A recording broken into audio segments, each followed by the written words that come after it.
À peu près jamais dans l'histoire de l'humanité n'a-t-on autant parlé de la fin des temps qu'aujourd'hui.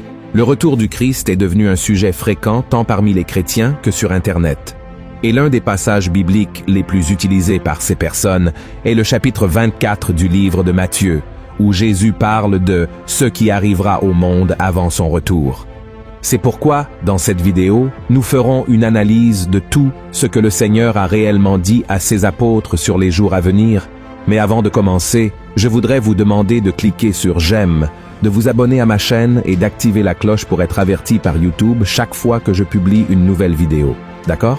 Allons-y. Le chapitre 24 de Matthieu rassemble le dernier grand discours de Jésus avant sa mort, se concentrant sur la fin des temps, son retour et le grand jugement. Mais avant de comprendre ce que Jésus a dit là-bas, il est nécessaire de comprendre tout le contexte de ce moment-là. Pour cela, revenons au chapitre 23, où nous voyons Christ parler à une grande foule dans le temple à Jérusalem. À ce moment-là, Jésus critiquait la posture des pharisiens et des scribes qui prêchaient, mais ne vivaient pas selon la parole de Dieu. Ensuite, il a prononcé des paroles sévères au peuple juif. Voyons ce qu'il a dit. « Jérusalem, Jérusalem, qui tue les prophètes et qui lapide ceux qui te sont envoyés. Combien de fois ai-je voulu rassembler tes enfants, comme une poule rassemble ses poussins sous ses ailes, et vous ne l'avez pas voulu. Voici, votre maison vous sera laissée déserte. Car je vous le dis, vous ne me verrez plus désormais, jusqu'à ce que vous disiez, béni soit celui qui vient au nom du Seigneur. » Et juste après cela, le chapitre 24 commence en racontant que Jésus quitta le temple avec ses disciples. Au vu du ton de son discours à l'intérieur, il était très probable qu'il soit encore irrité par l'infidélité et le manque de foi des Juifs. Ensuite, quelques minutes plus tard, il commence à prophétiser, affirmant que rien de tout cela ne resterait debout et que le temple serait bientôt détruit. Les disciples étaient alors curieux de cette prophétie et, dès leur arrivée au mont des Oliviers, ils demandèrent au Maître quand cela se produirait et quel signe indiquerait son retour sur terre. Alors, Jésus s'assit, comme d'habitude, et commença à expliquer à ses brebis tout ce qui allait se passer dans le monde jusqu'à la fin des temps. Cet passage est également connu sous le nom de discours prophétique en raison de son contenu. Et la majeure partie de cette prophétie est également rapportée dans l'Évangile selon Marc, au chapitre 13. Eh bien, maintenant que nous comprenons tout le contexte dans lequel le chapitre 24 de Matthieu a été écrit, examinons son contenu. Ces passages sont difficiles à interpréter, car en plus de leur langage symbolique, ils traitent d'une série d'événements. C'est pourquoi de nombreuses personnes prennent certains passages de ces paroles de Jésus, les interprètent mal et transmettent des messages incomplets, voire erronés, aux autres personnes. C'est pourquoi, dans cette vidéo, nous allons analyser 3 points importants concernant la prophétie de Jésus sur la fin des temps. Premièrement, à qui ce message était-il destiné? La grande majorité des gens croient que les paroles de Jésus étaient adressées à son Église, mais ce n'est pas vrai. Elles étaient destinées aux Juifs. À ce moment-là, l'Église du Christ était encore un mystère. Elle ne serait incluse dans l'œuvre de Dieu qu'à la Pentecôte et serait révélée ultérieurement à travers les lettres de l'apôtre Paul, vous comprenez? Il est donc nécessaire de préciser que les événements prophétisés par Jésus traitent uniquement de la situation des Juifs pendant la grande tribulation avant son retour. De plus, le chapitre 24 de Matthieu aborde les faux prophètes et les faux Christ qui apparaîtront pour tromper le peuple. Ces personnes suscitées par Satan représentent un danger pour Israël qui ne croit pas que Jésus est le Messie et qu'il est déjà venu une fois dans le monde. Et nous, qui sommes l'Église du Christ, nous devons nous préoccuper davantage des faux enseignants, des faux apôtres et des faux prédicateurs, en plus de savoir discerner les esprits afin que personne d'entre eux ne nous éloigne des voies du Seigneur. Amen. Une autre preuve que les Juifs sont la cible de la prophétie de Christ concernant la fin des temps est que Jésus parle du terrible sacrilège. Ici, Jésus parle de la terre juive, du temple et des sacrifices que Daniel avait déjà prophétisés depuis longtemps. Notez encore que dans le verset 16 du chapitre 24 de Matthieu, Jésus dit que ceux qui seront en Judée doivent fuir vers les montagnes. Cela concerne clairement Israël, car dans tout le Nouveau Testament, il n'y a pas une seule passage où Jésus ou l'un de ses apôtres demande à l'Église de fuir vers les montagnes. Enfin, de la même manière, nous voyons que le texte parle encore du sabbat, qui est lié aux coutumes et aux lois des Juifs. Il mentionne également la parabole du figuier, qui est une représentation symbolique de la nation d'Israël. Avez-vous compris? Le deuxième point que nous devons examiner est le moment où cette prophétie de Jésus commencera à se réaliser. Jésus a déclaré que personne, ni les anges du ciel, ni lui-même à ce moment-là, ne connaissait le jour et l'heure où cette prophétie s'accomplirait. Seul Dieu le savait, mais il a précisé que cela se produirait lorsque le monde s'y attendrait le moins. Examinons ce qu'il dit à ses disciples. Ce qui arriva du temps de Noé arrivera de même à l'avènement du Fils de l'homme. Car, dans les jours qui précédèrent le déluge, les hommes mangeaient et buvaient, se mariaient et mariaient leurs enfants, jusqu'au jour où Noé entra dans l'arche. Et ils ne se doutèrent de rien, jusqu'à ce que le déluge vint et les emporta tous. Il en sera de même à l'avènement du Fils de l'homme. Mais, même sans connaître la date précise du début des événements marquant le retour du Messie au peuple juif et l'établissement de son royaume sur terre, le passage indique que la prophétie commencera à se réaliser au cours des 7 années de tribulation, qui seront les dernières des 70 semaines prophétisées par Daniel. Une chose intéressante dans cette prophétie de Jésus est que tout est lié à ce que l'apôtre Jean a enregistré dans les chapitres 6 à 19 du livre de l'Apocalypse. Beaucoup croient que l'Église du Christ ne traversera aucun de ces événements, car elle aura déjà été enlevée, préservée de l'heure de l'épreuve. Au début de Matthieu 24, Jésus parle de la première moitié de la 70e semaine de Daniel. Au verset 8, Jésus déclare que tout cela sera le commencement des douleurs.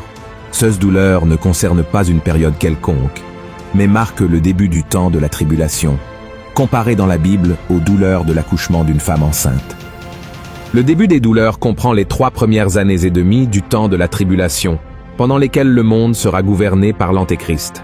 Tout comme il existe des étapes initiales et finales dans les douleurs qui précèdent l'accouchement, ces dernières années se divisent également en 2 phases de 3 ans et demi. Notez qu'il existe un lien entre les paroles de Jésus au verset 4 à 8 et l'Apocalypse chapitre 6, où le Seigneur ouvre les sceaux et commence à répandre son jugement sur la terre. Examinons maintenant, par exemple, Matthieu chapitre 24, verset 5, où Jésus met en garde les Juifs contre les faux Christ qui tromperont beaucoup. Cela correspond exactement à ce qui se produira lorsque le premier sceau sera ouvert et que l'Antéchrist surgira pour tromper les gens et les dominer. Voyons ce que dit la Bible. Je regardais quand l'agneau ouvrit un des 7 sceaux et j'entendis l'un des 4 êtres vivants qui disait comme d'une voix de tonnerre, « Viens !» Je regardais, et voici parut un cheval blanc.